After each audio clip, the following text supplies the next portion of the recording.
Olá pessoal, tudo bem? Começa agora mais um X da Questão, o seu programa de informação, reflexão e debate de ideias. E você pode participar aqui com a gente enviando sua sugestão, sua crítica, sua opinião para o nosso WhatsApp. Anote aí o número, o 991637905. Temos também o telefone aqui da redação da TV Câmara, 3214-7766, e também o nosso e-mail. Se você quiser mandar uma mensagem para a gente, gama@riopreto.sp.leg.br. Lembrando que estamos ao vivo pela TV Câmara e também pelas nossas redes sociais. Estamos lá no Facebook e também no YouTube, onde você acompanha o nosso programa em tempo real. Bom, e hoje nós vamos falar de novo aí, claro, na crise na saúde de Rio Preto, que está esgotada aí pela explosão dos casos de doenças respiratórias causadas pela gripe e pelo vírus influenza e também pela variante Omicron, que inclusive tem abatido os profissionais que atuam na linha de frente, agravando a situação do sistema público e também particular de saúde. Nós vamos abordar também a situação em Minas Gerais, né, que é um dos principais destinos turísticos aqui da nossa região de Rio Preto.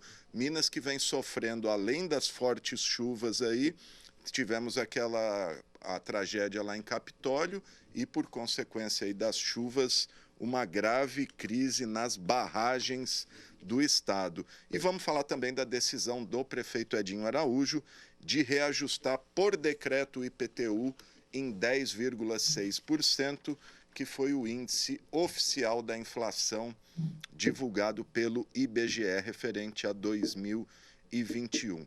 Mas a gente começa o programa falando da crise em Minas Gerais, né, que depois daquela tragédia em Capitólio, todo mundo viu, a rocha se desprendeu lá de um cânion e matou 10 pessoas.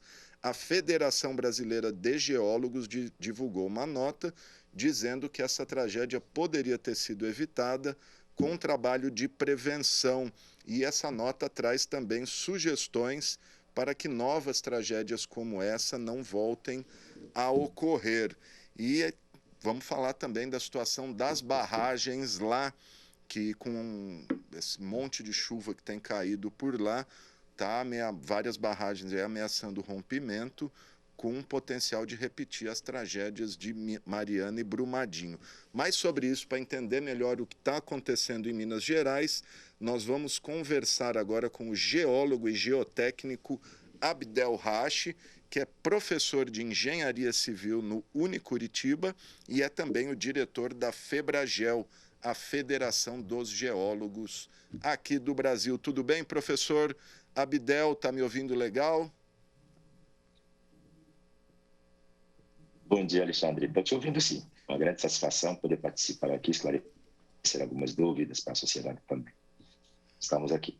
Tá bom. Professor, vamos começar falando, repercutindo essa nota que os senhores da FEBRAGEL divulgaram, dizendo que um trabalho de prevenção ali poderia ter evitado o acidente em Capitólio. Que tipo de trabalho pode ser feito num ambiente, num ambiente como aquele, selvagem, enfim, com rochas ali, e que tem alto potencial turístico, está sempre com pessoas ali visitando esse local? Então, Alexandre, na verdade, o meio físico como um todo, que envolve a litosfera, né, que envolve as rochas e o solo, os geólogos, eles podem, com a atribuição, formação acadêmica que eles têm, eles podem determinar a partir das estruturas, seria a direção das estruturas, da parte aonde se desprende um bloco de rocha. Então, o que a gente viu, o que a gente percebeu, que no caso específico que nós tivemos aqui, é uma tragédia que pode ter sido previamente analisada e evitada, com certeza. Evitando no sentido de consequências das perdas irreversíveis, né? Que são as perdas das vidas. Agora, o fenômeno geológico é um fenômeno natural, né? Isso é normal. E no caso, como é feito esse trabalho? É uma vistoria de rotina? Os geólogos passam ali, percorrem o trecho e vão analisando a estrutura das rochas? Eu ouvi uma entrevista do governador do estado de Minas Gerais, ele especificou isso, ele falou que daqui para frente ele vai colocar geólogos primeiro para analisar o cenário como um todo, e alguns pontos que onde tem a parte turística vão ser apontados como parte de risco maior. Então, como foi feito o estudo? Então, você faz a parte do estudo geológico, tipo, que tipo de rocha que é, o tipo de rocha, você sabe qual tipo de cimentação que tem entre os grãos. Sabendo isso aqui, você sabe qual o grau de permeabilidade da rocha. E lá nós temos, são quartzitos, ou seja, antigos, geologicamente falando, né? Antigos arenitos, seja só sílica, só quartzo, né? Que eles não têm alteração física, não tem alteração química, porque só sílica, né? Mas tem a parte da alteração devido ao intemperismo da parte do material que cimenta os grãos. Então, esse mapeamento que a geologia deve fazer, esse é o mapeamento de análise de risco, mapeamento dos riscos geológicos na região, aí colocaria lá por classificação, que seria maior risco, menor risco, risco mediano, e cada vez que você tem um risco maior, ele teria mais foco. Nós sabemos que humanamente é impossível você monitorar toda aquela região, da Serra da Canastra, é quase impossível, né? Então, por que nós fazemos essa parte de mapeamento geológico de alto risco e de médio risco, de baixo risco? Para você colocar mais efetivo de pessoas, mais profissionais, aonde você tem um risco maior, por quê? A probabilidade de você ter um tombamento de uma rocha é grande, a probabilidade de você ter pessoas ao redor é grande, então, consequentemente, focaria na questão de gestão, colocaria mais pessoas que estariam naquela região para monitorar. Porque eu te escuto bastante de monitoramento, mas monitorar o quê? É humanamente impossível se monitorar toda aquela região. Então, tem que classificar o risco, classificar a probabilidade de acontecer algum evento geológico na região, aí você vai colocar lá nele, evitar que as pessoas sejam mais próximas ou começar a gerenciar turismo naquela região. Isso que a gente tenta colocar, porque se tirar ou tentar evitar ou eliminar a questão de eventos geológicos é impossível. O ser humano não tem essa capacidade. Temos de prever, evitar que tenhamos alguns riscos ou acidentes irreversíveis, mas consequências irreversíveis. Perder um ente querido, uma pessoa, isso não retorna. Agora, você perder uma casa, perder uma represa, você consegue recuperar. Agora, perder pessoas, isso não tem. É impossível você ter essa questão de perda irreversível. Então, por isso que nós estamos à disposição para tanto a parte da União, do Estado, do município, no que eles precisarem. Temos a Febrage está à disposição para tentar auxiliar no que precisar, porque é uma federação. Então, nós temos por obrigação civil e de cidadania auxiliar o que a prefeitura precisar, porque sabemos o quê? A prefeitura tem uma fração econômica, depende desse turismo. Então, nós precisamos o quê? Esclarecer para a sociedade que evento geológico, o que faz o charme da região são os eventos geológicos mesmo, né? Então, nós temos falésias, temos aqui, mas precisamos tranquilizar a sociedade que tem monitoramento, tem cartilhas que podemos ser colocados à disposição dos turistas. Nós sabemos que os turistas que vão na região são turistas que vêm do Brasil inteiro, às vezes do exterior também. Então, nós temos potencial. E seria, eu acho que um fator, um macro, e é muito importante para o município para dar um modelo a nível Brasil, que pode ser. Porque a gente aprende com desastres, a gente aprende com desastres naturais, a gente aprende o que a natureza nos faz. Tem vários autores que falam, quando você entende a natureza, você consegue ter a tolerância em relação ao que ela faz. Então, quando a gente deixa o que vai acontecer, nós vamos analisar e avaliar, aí complica. Então, na verdade, Alexandre, em resumo, o evento em si podia acontecer a qualquer momento, porque é um evento natural.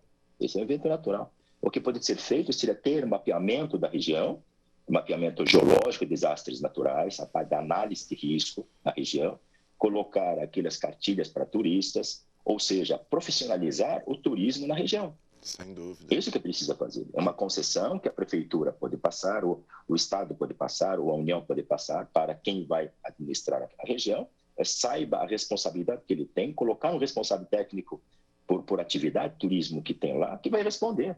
Porque hoje em dia todo mundo está falando quem é responsável, quem é responsável. O que nós temos que aprender que evento geológico natural é um evento natural. Isso vai acontecer em qualquer momento.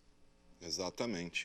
E, inclusive, talvez capacitar os operadores ali que estão na ponta do turismo, né? Porque, no caso ali, por mais capacitados que fossem os pilotos dos barcos nesse episódio pontual, as rochas estavam caindo antes e o pessoal ali não se atentou, né, professor? Bem lembrado isso, bem lembrado. Nós estamos vendo essa parte dos geólogos, né? Mas aqui não está pensando, eu não pensei pessoalmente na linha da frente, né? Que seria as pessoas, os pilotos das lanchas, por exemplo, os próprios turistas, né? Antes dele começar, tem sei lá, uns 5, 10 minutos, explicar para ele a geologia da área, histórico da área, os riscos que ele vai ver. Então, quando o piloto fala, não, nós não podemos chegar perto, o turista tem que saber o porquê, tem que entender, opa, eu não vou conseguir chegar lá porque tem um risco geológico.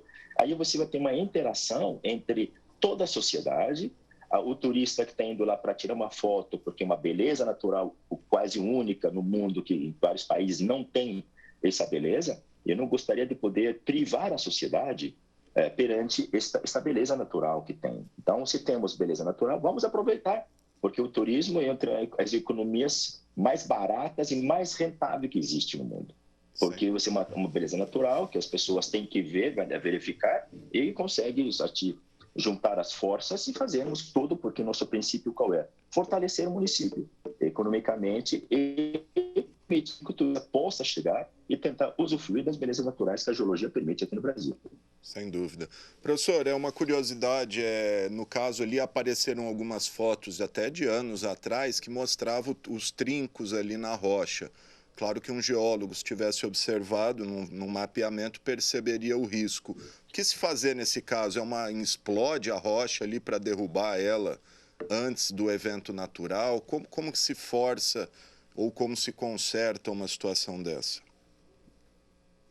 Aí, porque eu digo, se a gente tem um mapeamento geológico na região, de risco geológico na região, a gente vai ser as áreas que são propícias a ter esse tipo de fenômeno, tipo de tombamento. Os geólogos têm essa visão, essa formação para ter essa visão crítica desse aqui. Essa foto eu também já vi, mas também, infelizmente, a gente não tem como definir, porque é uma foto. Naquela região inteira tem esse tipo de estrutura, a região inteira, a beleza, onde está, e essa parte onde você tem as fraturas e onde tem uma abertura entre elas. Então, talvez aumentou essa abertura devido às chuvas, porque a chuva fez a lixiviação, a chuva tirou material, né, dos elementos finos que estão lá para selante ou fazer sedimentação das grãos. Então, isso foi tirado, então por isso que teve deslocamento, né? Nesse caso aqui específico, tinha duas soluções. Ou explodir antes ou seja, adiantar o evento natural, sabemos que ele vai acontecer. A segunda é colocar uma tela, que se faz assim nas rodovias, nas estradas, coloca uma tela, chumba ela, e para ela não cair. Então, tem uma proteção. Mas o inconveniente disso, Alexandre, é que quando se coloca uma tela, as pessoas estão indo lá para ver a natureza. Eles não estão indo lá para ver a engenharia em si, assim, né? Então, eles estão indo para ver a natureza. Você está todo com telas, com chumbadores, que também é uma solução adequada para a geotecnia, mas infelizmente as pessoas, poxa, eu estou indo aqui para tirar uma foto de uma beleza natural. Então, a gente vai e volta, que fica aquela avaliação, né? Exatamente. Então, mas o ideal mesmo, né, que é explodir antecipadamente, que isso venha a acontecer. E na pior das hipóteses, sabendo dos riscos locais ali, não chegar tão perto, né, da distância aí de segurança. Professor, agora fatalmente ali a prefeitura, o município ali de Capitólio e outros que têm cujo lago ali de Furnas abrange, que são milhares de quilômetros quadrados ali, vai ter que fazer esse trabalho. O que fazer? Contrata-se uma empresa, cada prefeitura teria que contratar o seu geólogo, ou é um trabalho anual, semestral, é um trabalho muito custoso para os cofres públicos, porque a gente sabe que prefeituras aí também vivem passando o pires. Qual que é a metodologia aí, ou qual seria o caminho? São vários modelos, né, que podem ser atendendo à legislação de licitações, né? Pode formar um consórcio das prefeituras, porque eles têm o mesmo objetivo. Pode ser prefeitura individual. Cada prefeitura tem um partido político por trás, com certeza.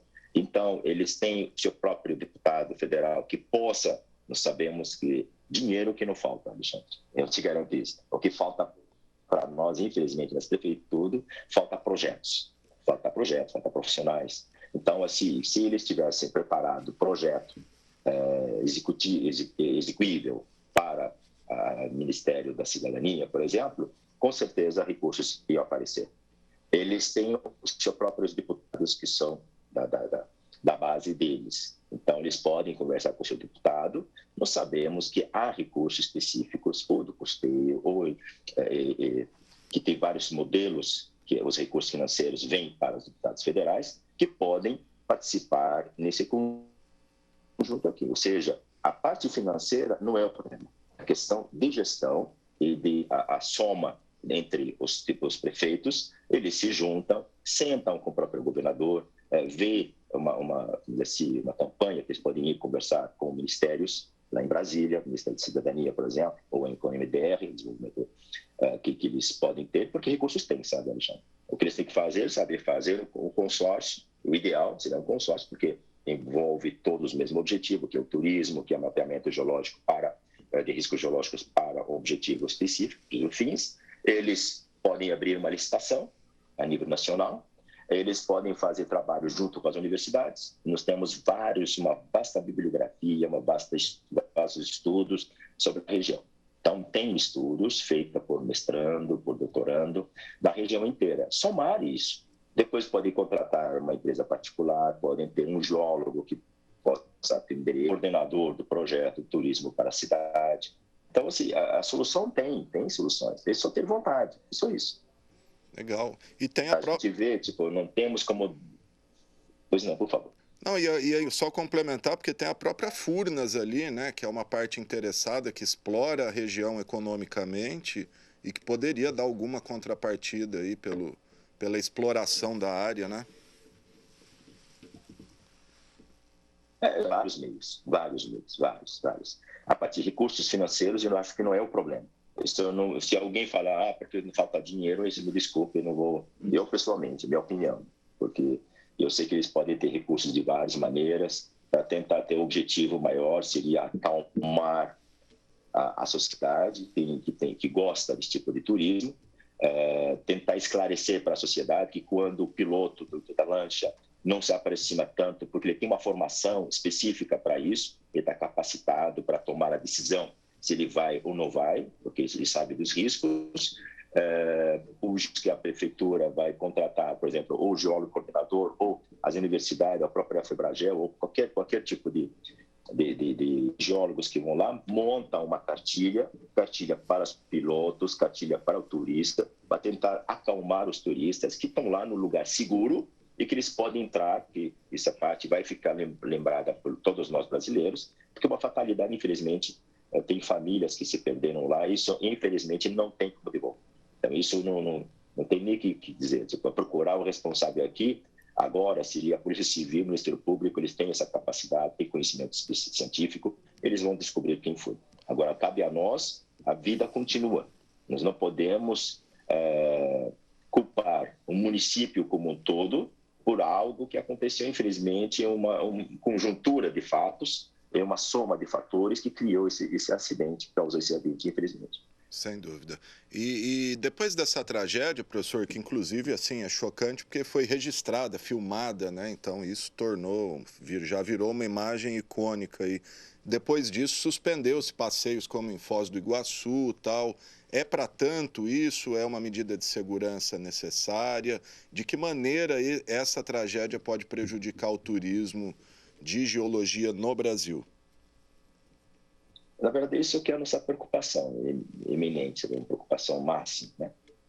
Que se pega como exemplo e fecha todas as portas, mas não dá solução, não dá prazo. Então, na verdade, o que tem que fazer, nós estamos de acordo quando você tem a dúvida, né, é melhor parar, porque não vou esperar mais um desastre, mais um acidente que isso é irreversível. Desta parte, a gente já concorda, né? Mas a gente não concorda que não tem um tempo específico, ou seja, vai ficar fechado durante um mês, vai ficar fechado durante 2 meses, vai ficar fechado em 3 meses. Para fazer isso, tem que esclarecer para a sociedade, tem que dar satisfação para a sociedade. O fato, a pessoa que tem autoridade para tentar fechar, ela tem que justificar, porque nós sabemos, dentro da Constituição brasileira, que o bem mineral é de todos nós, o subsolo da União, todos nós. Então, o que a gente precisa saber, tudo que afeta esse fenômeno geológico, ele cabe a todos nós termos uma explicação, transparência, o porquê fechou. Porque concordo com fechar, porque está com dúvida, né? Normal, mas para quanto tempo? O porquê está fechando? Ou seja, qual atividade que vai ser colocada lá, para depois nós, brasileiros, termos esse direito de visitar o que é nosso, que são os aspectos turísticos geológicos no Brasil. Está tirando uma renda de uma cultura, de um município qualquer, mas não está dando a satisfação para a sociedade. Isso eu acho que a gente não concorda, né? Porque a sociedade tem por obrigação estar armada e saber o que está acontecendo, o porquê está acontecendo, o que vai ser feito e qual o prazo que vai ser feito. Tá certo, gente. Estou conversando com o geólogo, professor, o Abdel Rach. Estamos falando aí sobre a situação de Minas Gerais, especificamente, do acidente em Capitólio. Eu queria aproveitar a participação dele aqui para a gente falar um pouquinho de outra situação que está preocupando bastante aí, que são as barragens, né? Centenas, talvez Minas tenha milhares de barragens aí, de mineradoras. A gente já teve 2 acidentes gravíssimos aí, né? O de Mariana, o rompimento da barragem lá de Mariana, e mais recentemente a de Brumadinho, e agora outras tantas aí estão com fissuras, erosões e na iminência de rompimento. O que fazer nesses casos, professor? Barragens que já existem, que são modelos que não se usam mais, mas que estão lá, acumulam água, rejeitos de minério e ameaçam comunidades inteiras. Infelizmente, temos que discutir esse assunto também, né, Alexandre? Que é lamentável, né? Por um país como o nosso, que é uma referência em termos de barragens, porque eu fiz parte do GT de barragem com Confé. Tivemos, quando aconteceu a fatalidade em Minas Gerais, o CONFEA, o Conselho Federal de Engenharia e Agronomia, recebeu uma ordem do Executivo Master da Presidência, né, para montar um grupo técnico, um GT, referente especificamente à barragem do Brasil. Em consequência, dentro do CONFEA, só para esclarecer para a sociedade a ampla divulgação do que o programa, que o próprio CONFEA ele fez a lição de casa, ou seja, ele determinou quem é o profissional responsável, qual seria a atribuição e a importância da RT. A RT seria a anotação da resposta técnica, ou seja, se um profissional, que seja engenheiro civil, geólogo, engenheiro mecânico, engenheiro eletromecânico, engenheiro ambiental, qualquer tipo de profissional da engenharia, ele assina e anota aquela informação declarando que aquela barragem está segura. Então, esta questão que não tinha antes, agora tem, se transformou na nova lei 14066, onde as penalidades são muito agressivas. Para um empreendedor consciente, te garanto que a nossa lei de segurança de barragem é tão severa quanto a lei ambiental que nós temos aqui, crimes ambientais no Brasil. Ou seja, nós temos as leis, temos essa lei 14066, ela, só para ter uma ideia, Alexandre, uma multa por uma barragem, propriedade de uma empresa que tem barragem, multa pode chegar a 2 bilhões. 2 bilhões. Então, nós sabemos que só com desastres naturais, o estado de Minas, em 2019, 2020, perdeu quase 15 bilhões. Então, assim, é uma compensação. Inclusive, teve um estudo que eu vi no jornal, de ampla divulgação também, que diz que 62% dos brasileiros acreditam que desastres naturais serão mais frequentes em 2022. Ou seja, veja a mentalidade e preocupação da sociedade em relação a desastres naturais. E entre naturais para a sociedade inclui esse problema de barragens também, né? Então, o que nós precisamos fazer? Nós sabemos que existem as grandes mineradoras, essas mineradoras elas têm infraestrutura, elas têm profissionais perfeitos, porque são profissionais que já têm formação, têm capacitação, têm formação continuada interna na área de geotecnia, que seria a segurança de barragens. O único problema que a gente tinha, que a gente não vai ter mais, seria aquele profissional responsável pela segurança de barragem, quando ele assina, entregava para superior, ou seja, na área administrativa. Aí lá que acontece o problema. Então, esses profissionais, hoje, eles têm essa responsabilidade civil, criminal, que eles têm que saber disso, essa anotação de responsabilidade técnica, onde ele assina que a barragem está segura, ele vai ter que responder depois do Ministério Público e para a Polícia Civil, Polícia Federal, depender da polícia investigadora que vai fazer. Então, na parte de investigação, está aqui. Você assinou que essa barragem está segura. Infelizmente, aconteceu o problema. Daí explica para eles. Então, o que precisa fazer, Alexandre? Os mapeamentos, de novo, mapeamento de análise de riscos geológicos devido à percolação da água, devido à água superficial, devido a vários modelos que tem, porque muita mineradora hoje ela não tem como, de imediato, mudar a estrutura operacional dela. Então, ela teria um prazo para tentar se adequar, mas no momento que ela se adequa, ela não pode deixar fora a sua responsabilidade perante a sociedade. Então, a responsabilidade dela, porque nós escutamos esses dias aqui, essa semana, acho que semana passada, que tem um município que está já chamando as pessoas para saírem da casa deles, porque tem um risco iminente de uma barragem. Não vamos falar, não vamos dizer qual que é a barragem. Acho que é Pará de Minas, município. Né? Me parece. Não sei, não vou ter essa para divulgar, para não assustar ninguém, né? Mas a população, Alexandre, você tem que pensar que chegar alguém e te liga, você tem que sair de casa, ninguém gosta, sabe? Ninguém gosta. Sai de casa porque tem o risco lá, aí você sai, para onde você vai, ninguém gosta de deixar seu lar fora, né? Então, deixar o lar é uma coisa que é muito complicada para a sociedade. Então, nós temos que evitar isso. Para evitar isso, são estudos que têm que ser feitos. Então, o estudo da geologia, estudo da engenharia civil, estudo da engenharia de minas, estudo vários estudos que tem. As pessoas têm profissionais no Brasil. Só para dar um exemplo, Alexandre, o Brasil é uma referência mundial em projetos, construção e monitoramento de barragem no mundo.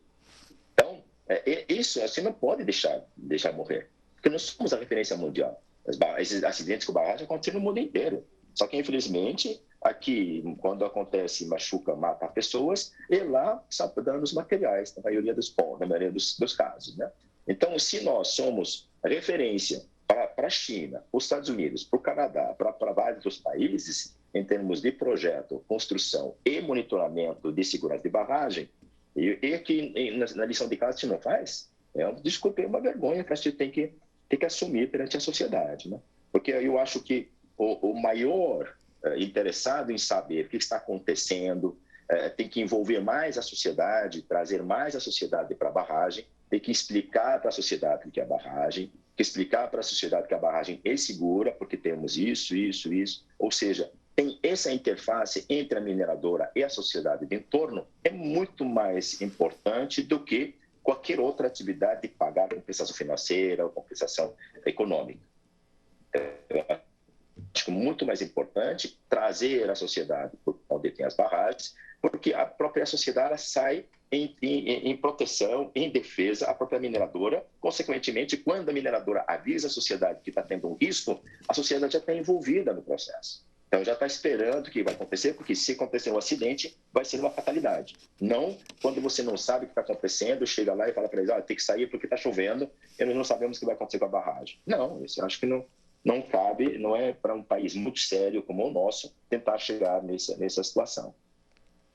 Tá certo, gente. Tá aí, então, o geólogo e geotécnico, o professor Abdel Rache, que é também diretor da Federação Brasileira dos Geólogos, a FEBRAGEL, a quem eu agradeço por essa entrevista, pelas explicações. Tem muita coisa ainda para a gente aprender sobre geologia, né? Infelizmente, apesar do nosso país ter aí uma geologia muito rica e diversa, a gente ainda entende pouco isso. Professor, obrigado, estamos à disposição para novas entrevistas aí, novas explicações para esses fenômenos. Obrigado, viu? E eu que agradeço, Alexandre, e parabéns pelo programa, por ter essa responsabilidade de esclarecer para a sociedade a informação que ela precisa. Parabéns mesmo. Maravilha. Eu agradeço ao professor Abdel aí por todas as explicações. Bom, vamos mudar de assunto, porque a Prefeitura de Rio Preto anunciou que o IPTU para esse ano, o Imposto Predial e Territorial Urbano, terá um reajuste de 10,6%. Esse reajuste foi dado hoje já por meio de decreto publicado no Diário Oficial do Município. E esse anúncio veio horas depois do IBGE confirmar o índice inflacionário de 2021, né, que é o maior desde 2015, aí 2 dígitos de inflação, e na esteira do IPTU, todos os outros impostos e taxas sofreram o mesmo reajuste, mas a gente vai conferir os detalhes agora com o jornalista Matheus Camargo. A Prefeitura de São José do Rio Preto reajustou em 10,06% o IPTU, Imposto Predial e Territorial Urbano, para este ano. A atualização monetária segue o IPCA, o Índice Nacional de Preços ao Consumidor de 2021, que foi divulgado dias atrás. No decreto publicado no Diário Oficial do Município, outros impostos, contribuições e taxas também aumentaram, como o ISS-QN, o Imposto sobre Serviços de Qualquer Natureza, e a CIP, Contribuição para a Iluminação Pública, que passa a ser de R$ 20,45. A UFM, Unidade Fiscal do Município, valor usado para cálculo de multas da Prefeitura, passa a ser de R$ 69,29. Nas próximas semanas, os munícipes devem receber os carnês para o pagamento do IPTU. Serão 10 parcelas. Quem optar pelo pagamento em parcela única até o dia 13 de março terá desconto de 5%. Matheus Camargo para a TV Câmara, o canal do Legislativo. Bom, tá aí, gente. Só para lembrar, né, no finalzinho de dezembro, o prefeito tentou aplicar 12% de reajuste por meio de um projeto de lei enviado aqui à Câmara, projeto que foi rejeitado pelos vereadores. Daqui a pouquinho a gente repercute mais isso. A gente vai falar da saúde agora, porque por conta aí da explosão dos casos de doenças respiratórias, a Secretaria de Saúde anunciou uma série de mudanças no atendimento a partir de hoje. A principal dessas mudanças foi a suspensão do atendimento pediátrico na UPA Jaguaré, em decorrência, aí, segundo a saúde, da dificuldade de manter a escala de profissionais. Lembrando que muitos estão afastados por estarem infectados, doentes aí. A orientação da saúde é para que a população daquela região procure o atendimento pediátrico em outras unidades do município. E também outra informação que, para desafogar as unidades, né, que estão abarrotadas aí de pacientes com gripe, síndrome respiratória, a saúde vai usar o complexo da Swift como um centro de atendimento respiratório. A gente está vendo aí algumas imagens. A expectativa era que essa unidade começasse a funcionar hoje, mas as dificuldades em contratar profissionais, a abertura foi adiada. A expectativa é que sexta-feira entre em funcionamento. Lembrando que também, por conta aí do recrudescimento dos casos de Covid e gripe, o Janeiro Brasileiro da Comédia foi cancelado. O festival estava para acontecer agora esse mês, inclusive na própria Swift. Ontem, em visita à região, o governador João Dória descartou no momento novas medidas restritivas gerais, mas anuncia daqui a pouquinho, a partir do meio-dia, restrições para a realização de grandes eventos e aglomerações no estado. Em relação à educação, a prefeitura informa que tanto o estado quanto o município dizem que por enquanto nada muda e que a volta às aulas em Rio Preto está mantida para o dia 2. O Hospital de Base, por sua vez, hoje passou a divulgar novamente os dados de ocupação da enfermaria e leito Covid, né? Então, no HB, os 40 leitos Covid estão ocupados, todos, 100% de ocupação nos leitos Covid. A UTI Covid do HB, dos 41 leitos, 19 estão ocupados, quase metade, aí, quase 50%. Já no Hospital da Criança, a enfermaria está 100% ocupada, 6 leitos, os 10 leitos, 6 ocupados, e a UTI Covid dos 10 leitos, 2 ocupados. E no município, o último dado divulgado, 40% de ocupação na UTI Covid. E por conta disso tudo, dessa crise na saúde, a Frente Parlamentar de Enfrentamento à Covid aqui da Câmara decidiu chamar o secretário Aldênis Borim para dar explicações sobre quais as medidas estão sendo ou serão adotadas. E sobre isso a gente conversa agora com o presidente da Câmara e presidente da Frente Parlamentar, o vereador Pedro Roberto. O presidente está aqui no Zoom comigo. Tudo bom, presidente? Bom dia, Alexandre. Tudo bem? Tudo jóia. Prazer falar com você e com os telespectadores da TV Câmara. Maravilha. Presidente, bom, vamos lá. Todo esse cenário que eu narrei aqui agora, a situação não está fácil na saúde e mesmo em recesso aqui à Câmara, a Frente decidiu chamar o Aldênis. O que a Frente vai cobrar do secretário?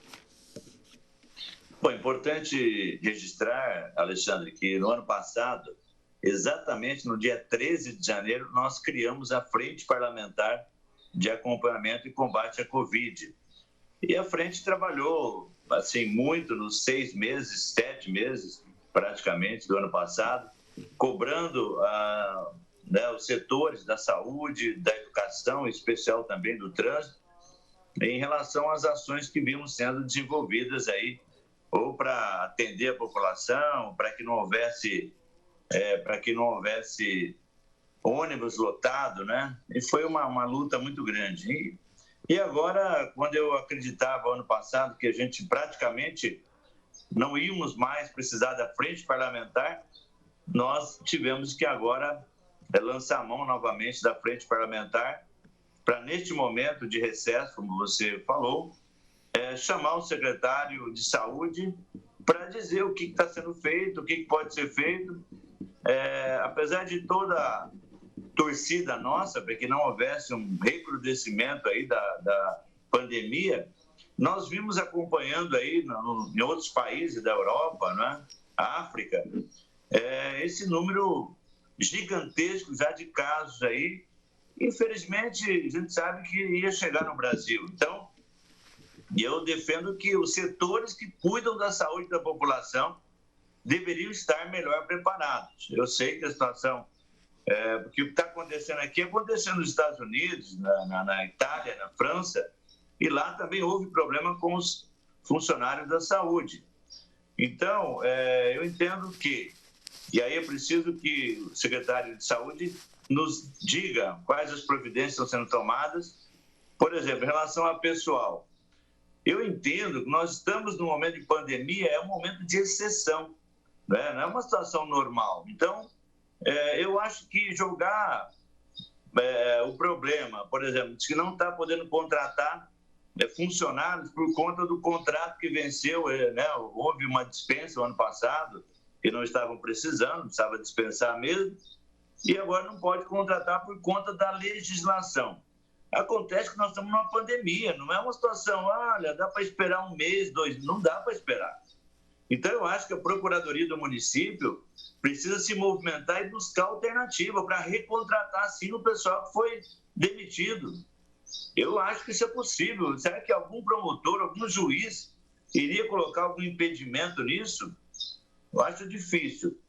E tem também a questão do concurso, né? Nós temos aí um concurso, nesse momento, não há impedimento mais, a Lei 173, Lei Federal, ela já não tem validade mais, porque ela tinha validade até o final do ano passado.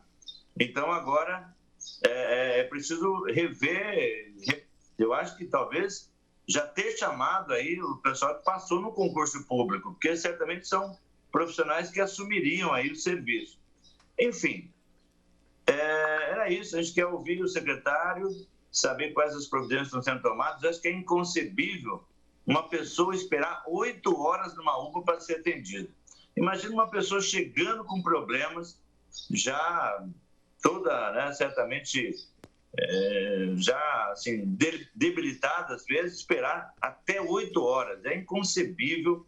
Eu acho que isso é quase que dizer que o sistema está falido, né? Eu sei que não é isso, mas está acontecendo em Rio Preto nesse momento. As pessoas nos ligando e dizendo que estão há 8 horas numa UPA para ser atendido. Acho que isso a Câmara não pode ficar, nesse momento, mesmo em recesso, parada Sim. E vendo tudo isso acontecer. E eu constatei isso em loco, viu, presidente? Tive na sexta-feira percorrendo as UPAs aí, por volta de 4 horas da tarde, gente lá dizendo que estava desde as 8, 9 horas da manhã esperando um atendimento médico. Então, a situação está bastante complicada mesmo. Então, parabéns aí pelo trabalho, né? Acho que é importante todo o setor, né, da imprensa acompanhar. A gente tem visto e a TV Câmara, né, tem dado aí a sua contribuição. Acho muito importante também, Alexandre. Presidente, já definiu quando e como será o formato dessa sabatina, essa oitiva, enfim, essa reunião com o secretário de Saúde? Me parece que será nessa quarta-feira, amanhã.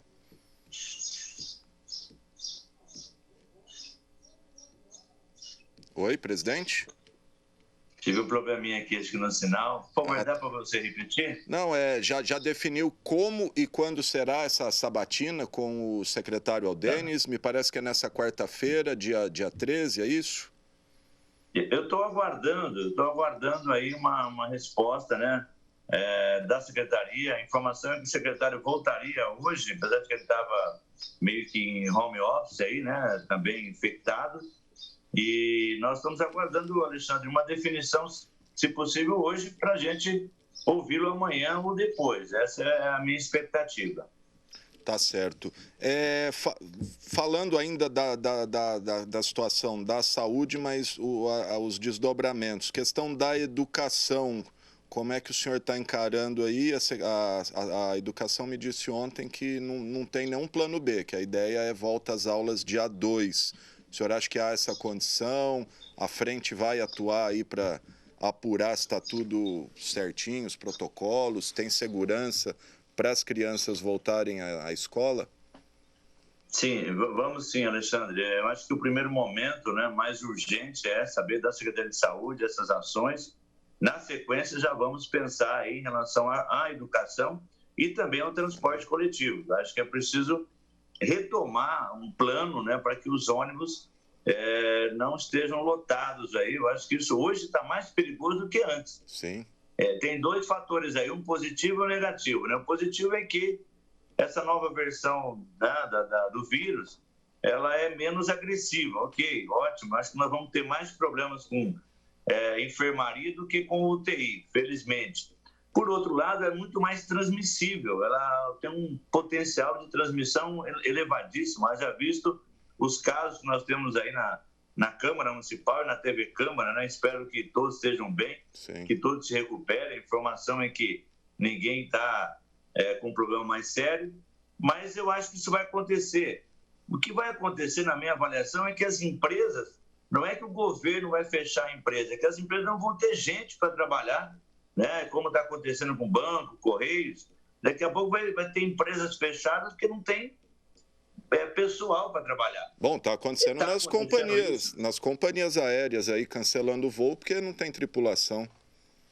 Exatamente. Então, enfim, tem várias questões aí para a gente estar acompanhando e vamos acompanhar de perto aí esse processo, Alexandre. Tá certo, gente. Está aí o presidente da Câmara, vereador Pedro Roberto, que preside a frente parlamentar da Covid também. E assim que tiver a confirmação dessa reunião, desse encontro com o secretário Aldenis, vai ser transmitido aqui pela TV Câmara, a gente informa a população. Presidente, aproveitando aí a participação do senhor aqui com a gente, saiu hoje o decreto reajustando IPTU em 10,6%. Lembrando que a Câmara já tinha dado a sua palavra um não aí, né, a esse aumento final do ano passado. Como é que o senhor encara aí agora esse aumento por decreto? Eu lamento, né, esse aumento por decreto do IPTU. Haja visto que nós já estamos tendo problema vamos ter problema com setores que não vão conseguir trabalhar de novo, ou vão trabalhar em ritmo reduzido, enfim, vamos ter problemas dessa natureza.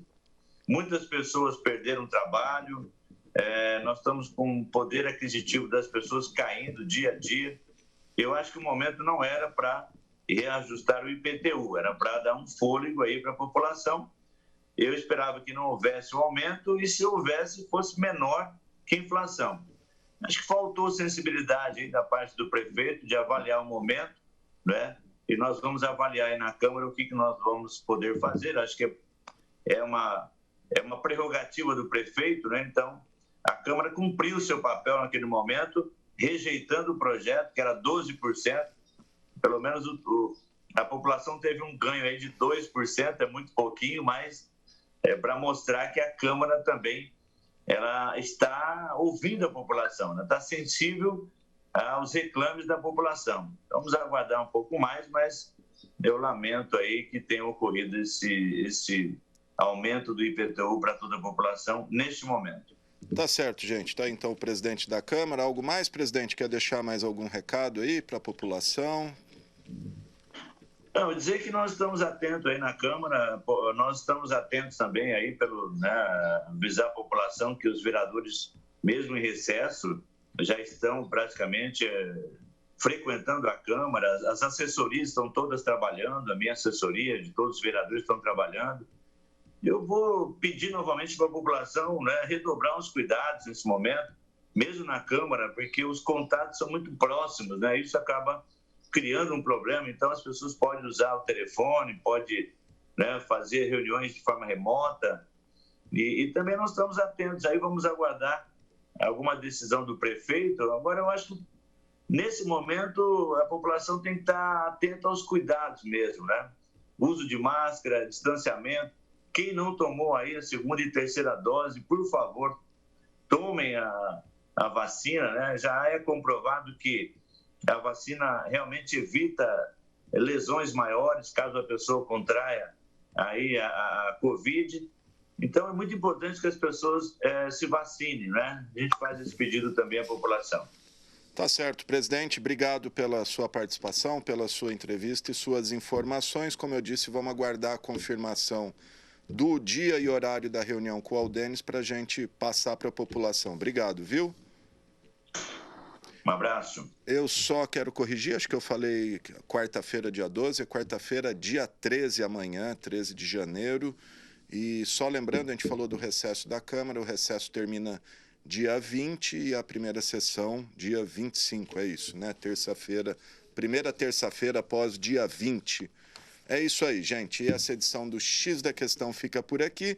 Se você quiser rever esse programa, ele será reprisado logo mais às 8 horas da noite, amanhã às 7 horas da manhã, e as entrevistas aí ao longo da programação. O programa está disponível também nas nossas redes sociais, YouTube e Facebook, sempre como Câmara Municipal de São José do Rio Preto, o YouTube e a TV Câmara São José do Rio Preto, e também deixar o nosso WhatsApp aí de novo, se você quiser mandar mensagem para a gente aqui, sugerir alguma reportagem, alguma entrevista, enfim, qualquer coisa. E todas as informações do Legislativo aqui de Rio Preto, você encontra em nosso site, riopreto.sp.leg.br. Temos também o nosso Instagram e o nosso Flickr, onde você encontra fotos de todos os eventos aqui da Câmara Municipal. É isso aí, gente. Muito obrigado pela audiência, pela paciência e até amanhã, se a Covid deixar, né?